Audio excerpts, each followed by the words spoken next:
te parler d'esthétique participative. D'esthétique participative, c'est quoi? Vous savez, par rapport au retour des œuvres, aujourd'hui, c'est une initiative qui est lancée en France pour le retour des œuvres traditionnelles. Oui, dans un de mes articles, j'ai montré que c'est très bien. Notre patrimoine, logiquement, doit retourner chez nous. Rien à dire. Mais le problème, c'est que ces œuvres d'art appartenant à des sociétés, peut-être ces œuvres venaient des greniers et dans un contexte sociologique et anthropologique tout à fait différent. Et si on restitue les œuvres, logiquement, on doit les amener dans les greniers. Mais ce n'est pas envisageable. C'est-à-dire que le problème qui se pose aujourd'hui, ces mêmes œuvres ont entre-temps des contentieux avec les sociétés africaines. Certaines œuvres. Moi, je prends l'exemple du Sénégal. Ces sculptures et masques, pour le Sénégal, nous avons des contentieux parce qu'entre-temps, nous sommes devenus musulmans. On n'a pas le même problème, le même type de rapport avec ces œuvres, on n'est pas des idolâtres, et ainsi de suite. Ah, il faut, dans l'analyse, dans la communication sur ces œuvres-là, faire la distinction entre religiosité et spiritualité. La dimension religieuse peut-être ne pas nous intéresser, mais plutôt la dimension spirituelle. La communication doit se faire au niveau de la communication. C'est là où une médiation est nécessaire pour faire accepter ces œuvres par rapport à la population qui, entre-temps, c'est bien qu'ils sont devenus autre chose que comment dirais-je, les religions traditionnelles. C'est la deuxième chose. Si on amène les œuvres dans un contexte muséal en France et on les amène dans un autre contexte muséal en Afrique, on délocalise, mais on ne restitue pas. Ça s'appelle délocalisation. Parce que le type de relation avec le public n'a pas changé.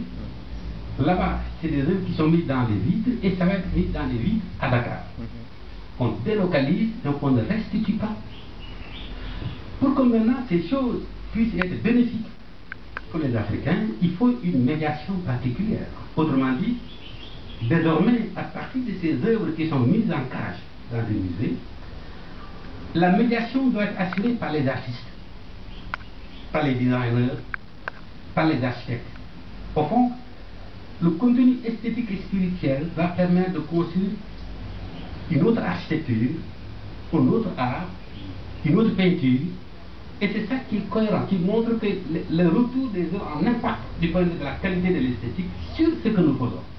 Sinon, c'est de la délocalisation, c'est les intellectuels qui vont en parler, mais les populations vont être en dehors de ça. Et c'est pourquoi je reviens encore sur la question, la primauté de l'économie sur la culture. Vous savez, l'économie est une réponse à des besoins vitaux. Quand je veux manger, je dois trouver à manger. Quand je veux m'habiller, je dois me loger quelque part. Ça, c'est l'économie.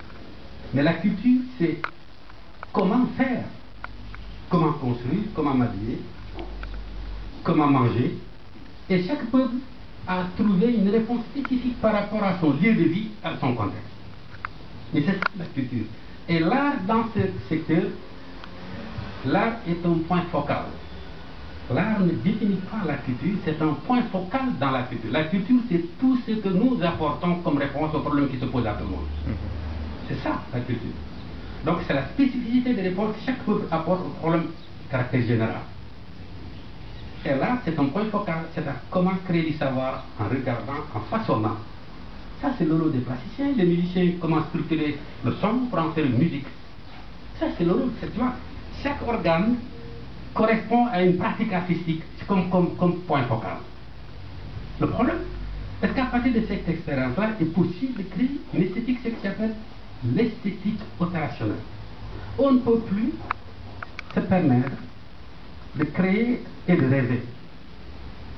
Chaque société existe par rapport au temps, la forme esthétique qui doit contribuer à son développement, c'est-à-dire à sa prise de responsabilité. Si on n'est pas ça, on est dans une espèce de rêverie, des choses qui, du point de vue des lieux de validation, ça passe, Mais au fond, du point de l'articulation avec nos populations, ben, il faut sortir ici, vous allez voir comment ces populations, comment ils voient les artistes plasticiens.